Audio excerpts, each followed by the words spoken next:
मेरे प्रिय भाई और बहनों,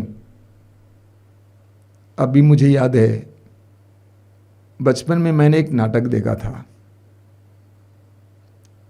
नाटक की कहानी कुछ इस प्रकार है। एक धनी इंसान अपने सिर पर बहुत बड़ी गठरी लेकर घूमता फिरता था, पागल की तरह।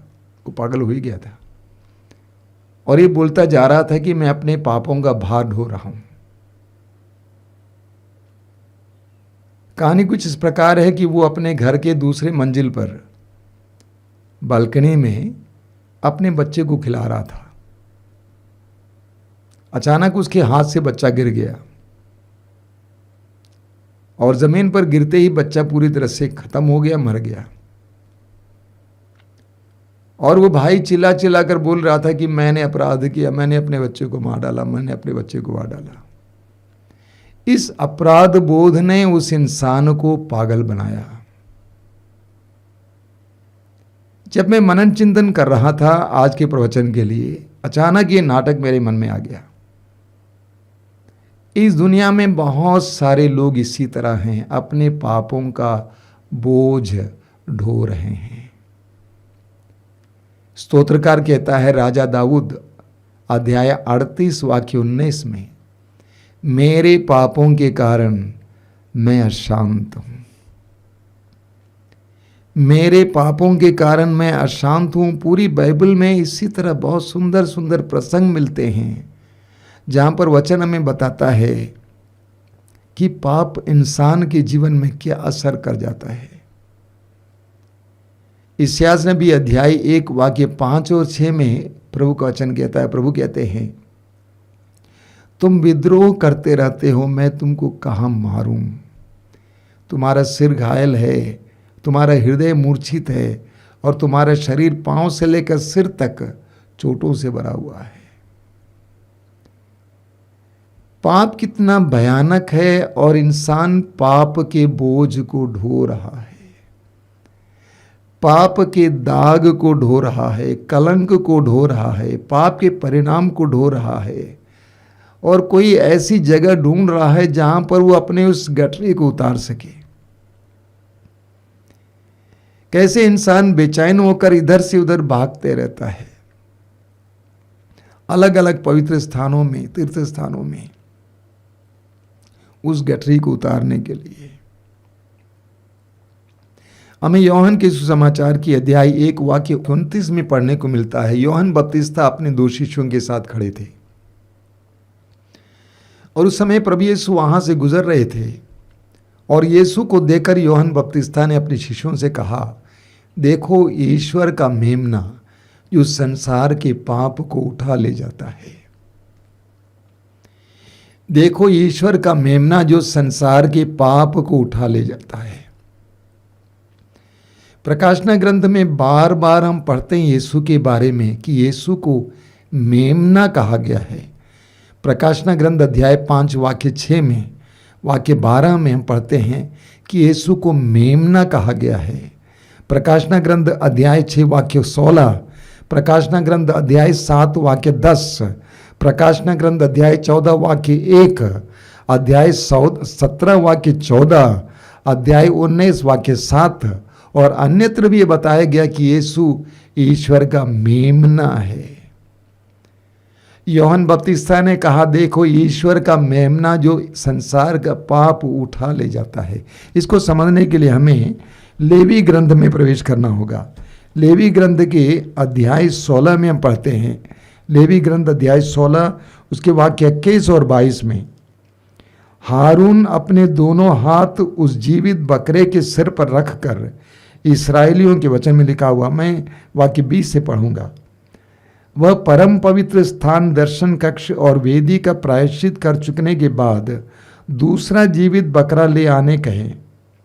हारून अपने दोनों हाथ उस जीवित बकरे के सिर पर रखकर इस्राएलियों के सारे कुकर्मों और सब प्रकार के अपराधों को स्वीकार कर उन्हें उसके सिर पर डाल दें और फिर पहले से निर्धारित व्यक्ति के द्वारा उसे रेगिस्तान में पहुंचा दे। इस प्रकार वो बकरा लोगों के सब अपराधों को निर्जन स्थान में ले जाएगा और वह वहां छोड़ दिया जाएगा। यहाँ पर आदेश दिया गया है कि हारून एक जीवित बकरे के सिर पर अपना हाथ रखेगा और इस्राएलियों के सारे अपराधों और पापों को स्वीकार करेगा, घोषित करेगा और उस बकरे के सिर पे डालेगा। कोई एक निर्धारित व्यक्ति उस बकरे को ले जाकर निर्जन प्रदेश में छोड़ देगा। तब तुम ये विश्वास करो कि तुम्हारे पाप और अपराधों को वह बकरा निर्जन प्रदेश ले गया है। 2000 वर्ष पहले यीशु ने यही किया। ईश्वर का मेमना जो हमारे पापों का बोझ ढो ले जाता है। कैथोलिक कलीसिया में क्रूस की यात्रा की विधि है। पिलातुस के भवन से कलवारी पहाड़ तक प्रभु यीशु की उस यात्रा को बहुत सुंदर ढंग से वर्णित किया जाता है। यीशु पिलातुस के भवन से उस क्रूस को ढोते हुए कलवारी पहाड़ की ओर चल दिए, शहर के बाहर निर्जन प्रदेश की ओर चल दिए, उस बकरे की तरह जिसके विषय में अभी अभी आपने लेवी ग्रंथ से सुना है। यीशु वो मेमना है जिसने हमारे दुखों और पापों और अपराधों के उस ढेर को, उस बोझ को अपने ऊपर ले लिया और कलवारी पहाड़ की ओर चल दिए। यीशु की क्रूस की यात्रा हमारे पापों को ढोने की यात्रा है। हम पढ़ेंगे इस्यास नबी अध्याय 53 में, इस्यास नबी अध्याय 53 उसके वाक्य 4 और 5 में हम पढ़ते हैं, परंतु वह हमारे ही रोगों को अपने ऊपर लेता था, परंतु वह हमारे ही रोगों को अपने ऊपर लेता था और हमारे ही दुखों से लदा हुआ था, और हम उसे दंडित, ईश्वर का मारा हुआ और तिरस्कृत समझते थे। हमारे पापों के कारण वह छेदित किया गया है, हमारे कुकर्मों के कारण वह कुचल दिया गया है। जो दंड वह भोगता था उसके द्वारा हमें शांति मिली है, और उसके घावों द्वारा हम भले चंगे हो गए हैं। ईसा ने हमारे पापों के लिए प्रायश्चित किया, हमारे पापों के दंड को अपने ऊपर ले लिया। यीशु का क्रूस हमारे पापों का दंड है। यीशु का क्रूस हमारे पापों का दंड है। हमने पाप किया लेकिन यीशु ने दंड भोगा। हमने अपराध किया लेकिन उस अपराध का फल और दंड यीशु ने भोगा। यूहन्ना के पहले पत्र के अध्याय 2 उसके वाक्य 2 में, यूहन्ना का पहला पत्र अध्याय 2 वाक्य 2 में यूहन्ना कहते हैं, उन्होंने हमारे पापों के लिए प्रायश्चित किया है। उन्होंने हमारे पापों के लिए प्रायश्चित किया है, और न केवल हमारे पापों के लिए बल्कि समस्त संसार के पापों के लिए। 2000 वर्ष पहले कलवारी के गुलगोथा पहाड़ पर यीशु ने जो बलिदान चाहाया वो हमारे लिए प्रायश्चित का बलिदान था। वो हमारे लिए प्रायश्चित का बलिदान था। इस्यास अध्याय 53 उसके वाक्य 10 और 11 में हम पढ़ते हैं, प्रभु ने चाहा कि वह दुख से रौंदा जाए, उसने प्रायश्चित के रूप में अपना जीवन अर्पित किया। ये प्रभु यीशु के आने से करीब 607 साल पहले का लिखा हुआ है यीशु के विषय में, कि प्रभु ने चाहा कि वो दुख से रौंदा जाए, उसने प्रायश्चित के रूप में अपना जीवन अर्पित किया, इसलिए उसका वंश बहुत दिनों तक बना रहेगा और उसके द्वारा प्रभु की इच्छा पूरी होगी। आगे लिखा हुआ कि 11 में, उससे दुख भोग के कारण ज्योति और पूर्ण ज्ञान प्राप्त होगा। उसने दुख सहकर जिन लोगों का अधर्म अपने ऊपर लिया था वह उन्हें उनके पापों से मुक्त करेगा। यीशु ने हमारे पापों के बोझ को अपने ऊपर ले लिया, हमें स्वतंत्र करने के लिए, हमें आजाद करने के लिए। आप पढ़ेंगे इब्रानियों के पत्र के अध्याय 9 वाक्य 22 में लिखा हुआ है, बिना रक्तपात के पाप क्षमा नहीं, बिना रक्तपात के पाप क्षमा नहीं। इसीलिए करीब करीब सभी धर्मों में बलि और बलिदान की प्रथा है। यहूदी धर्म में भी बलिदान की प्रथा थी, बलि और बलिदान की प्रथा। अन्य धर्मों में भी यह प्रथा थी, जानवरों की बलि चढ़ाया जाना, पक्षियों की बलि चढ़ाया जाना। जब बलि चढ़ाई जाती है, रक्त बहाया जाता है, विश्वास किया जाता था कि हमारे पापों के बोझ से, कलंक से हमें छुटकारा मिला है, हमारे पापों के बोझ से हमें छुटकारा मिला है। बलि चढ़ाया जाता था। प्रभु यीशु ने भी हमारे लिए बलि चढ़ाया, रक्त बहाया। वचन में हम पढ़ेंगे प्रकाशना ग्रंथ अध्याय 5 वाक्य 12। बलि चढ़ाया हुआ मेमना सामर्थ्य, वैभव, प्रज्ञा, शक्ति, सम्मान, महिमा तथा स्तुति का अधिकारी है। बलि चढ़ाया हुआ मेमना, ये कौन है जो बलि चढ़ाया हुआ मेमना? यीशु। यीशु की बलि चढ़ाई गई हमारी मुक्ति के लिए, हमारे उद्धार के लिए। हम पढ़ेंगे निर्गमन ग्रंथ के अध्याय 12 में, इस्राएली जनता मिस्र देश की गुलामी में जी रही थी। उस जनता को मिस्र से छुड़ाने के लिए ईश्वर ने मिस्र पर विपत्ति भेजा। 10 विपत्तियां भेजी। अंतिम विपत्ति थी, मिस्र के देश के सभी लोगों के पैलौठे मारे गए। लेकिन प्रभु ने आदेश दिया इस्राएलियों को कि वे कैसे मारे नहीं जाएंगे। वचन में लिखा हुआ है, निर्गमन ग्रंथ अध्याय 12 उसके वाक्य 21 से वचन में हम पढ़ते हैं, मूसा ने सभी इस्राएली नेताओं को बुलाकर उनसे कहा, अपने अपने परिवारों के लिए मेमनों का प्रबंध करने जाओ और पास्का मेमने का वध करो। तब तुम जूफा का गुच्छा बर्तन में रखे हुए रक्त में डुबाओ और बर्तन का रक्त चौखट और द्वार के दोनों बाजुओं पर लगाओ। तुम लोगों में कोई सवेरे तक अपने घर के द्वार से बाहर ना निकले। प्रभु देश का परिभ्रमण करते हुए मिस्रियों को मार डालेगा। वह जब वो चौखट और द्वार के दोनों बाजुओं पर वह रक्त देखेगा तो वह उस द्वार के सामने से आगे निकल जाएगा और तुम्हें मारने के लिए विनाशक को तुम्हारे घर के अंदर जाने नहीं देगा। इस्राएलियों को मूसा ने प्रभु के आदेश के अनुसार आदेश दिया कि तुम अपने अपने घरों के लिए एक एक मेमने को मारोगे और उसके रक्त को चौखट के दोनों बाजुओं पर लगाओगे। जब विनाश का दूत वहां से गुजरेगा, चौखटों पर लगे हुए उस रक्त को देखेगा तो तुम बच जाओगे, लेकिन मिस्री मार डाले जाएंगे। उस मेमने के रक्त ने इस्राएलियों को विनाश के दूत से बचाया। उस मेमने के रक्त ने इस्राएलियों को विनाश के दूत से बचाया। उसी तरह प्रभु यीशु ने अपना रक्त हमारे लिए बहाया। उस रक्त के द्वारा हम विनाश से बच जाते हैं। अपनी मृत्यु से पहले जब प्रभु ने अपने शिष्यों के साथ अंतिम ब्यालू किया था, अंतिम भोज किया था, उसके दौरान प्रभु ने कहा, लूकास के सुसमाचार के अध्याय 22 में हम पढ़ते हैं, अन्यत्र भी पढ़ते हैं। लूकास अध्याय 22 में लिखा हुआ है, प्रभु यीशु ने दाखरस से भरे कटोरे को उठाया, आशीष की प्रार्थना पढ़ी और उसके बाद शिष्यों को देते हुए कहा, इसे लो और पियो,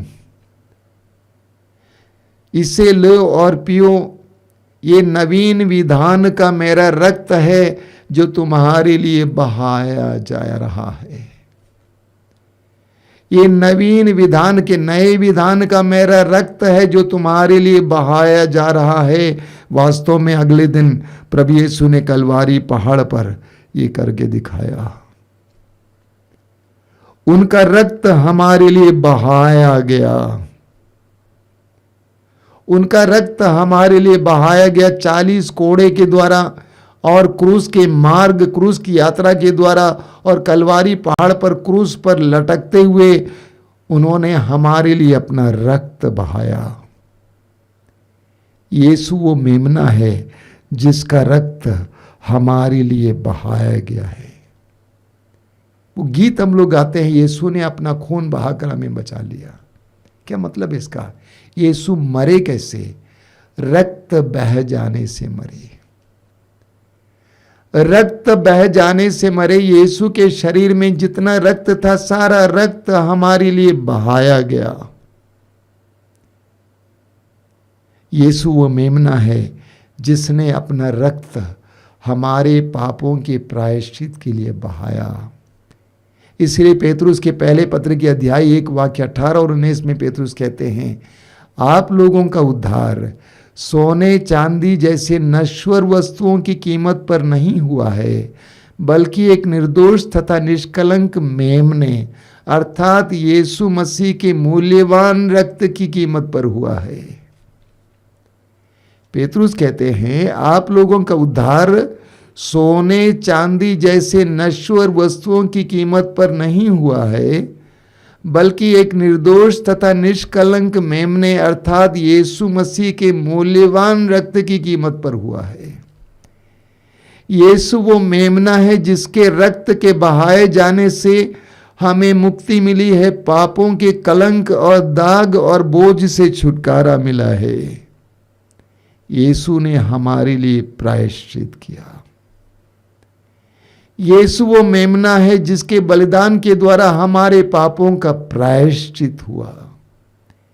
इसलिए रोमियों के पत्र की अध्याय 3 वाक्य 25 में, रोमी अध्याय 3 वाक्य 25 में संत पौलुस कहते हैं, ईश्वर ने चाहा कि ईसा रक्त बहाकर पापों का प्रायश्चित करें। ईश्वर ने चाहा कि ईसा रक्त बहाकर पापों का प्रायश्चित करें और हम विश्वास के द्वारा उसका फल प्राप्त करें। यह ईश्वर का विधान था। यह ईश्वर का विधान था कि वह यीशु हमारे लिए अपना रक्त बहाकर पापों के लिए प्रायश्चित करे। यीशु वो मेमना है जिसके रक्त के बहाए जाने से हमें पापों से छुटकारा मिलता है। मैंने बार बार दोहराया है। और जो ये विश्वास करता है कि यीशु ने मेरे पापों के लिए प्रायश्चित किया है, क्रूस के बलिदान में मेरे पापों का प्रायश्चित हो चुका है, और उस विश्वास के साथ, उस बलिदान पर विश्वास के साथ उसके फलों को अपनाता है, वो मुक्ति का एहसास करता है।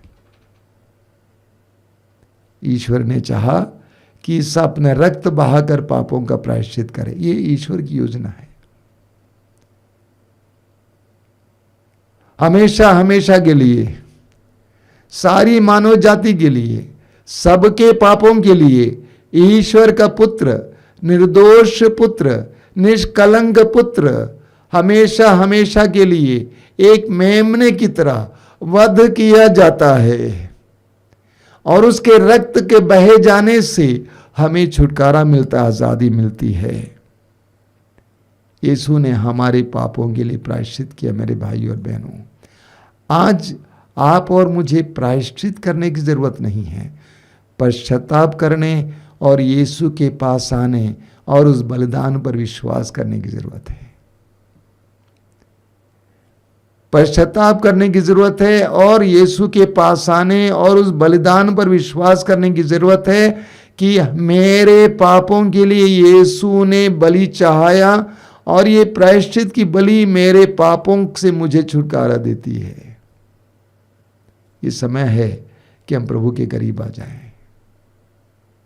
यीशु वो मेमना है जिसने संसार के पाप को उठा लिया अपने पर, ताकि हम स्वतंत्र हो जाएं, आज़ाद हो जाएं। ये 40 काल हमारे लिए यीशु के पास आने का समय है। हम यीशु के पास आएं, यीशु के उस बलिदान पर विश्वास करें। आइए हम प्रार्थना करें। अपनी आंखें बंद कीजिए। प्रभु को धन्यवाद दीजिए इन पलों के लिए, यीशु के उस महान बलिदान के लिए यीशु को धन्यवाद दीजिए। दयालु पिता, धन्यवाद देते हैं क्योंकि तूने हमसे इतना प्रेम किया कि हमारे लिए अपने इकलौते पुत्र को अर्पित किया। धन्यवाद देते हैं उनके बलिदान के लिए पिता। तूने उसे क्रूस पर मरने दिया है मेरे ईश्वर। धन्यवाद देते हैं प्रभु यीशु तेरे उस असीम प्रेम के लिए जिसमें तू मेरी ओर आया और मेरे करीब आया, मेरी तरह बना। जिस दलदल में मैं था वहां पे उतर आया और मेरे पापों के बोझ को अपने ऊपर उठा लिया, मेरे अपराधों के दंड को अपने ऊपर उठा लिया, मेरे पापों और अपराधों के प्रायश्चित के लिए क्रूस पर मरा। हे निर्दोष मेमने, तू निर्दोष था, तेरा कोई पाप नहीं था, लेकिन तू मेरे लिए क्रूस पर चढ़ा, तेरा वध किया गया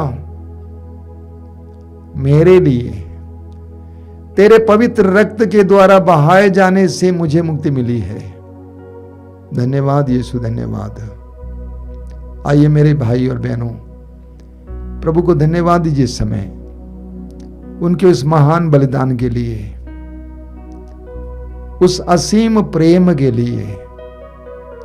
उसने कहा इससे बड़ा कोई प्रेम नहीं है कि एक मित्र अपने मित्रों के लिए अपने प्राण अर्पित कर दे, और यही उन्होंने किया।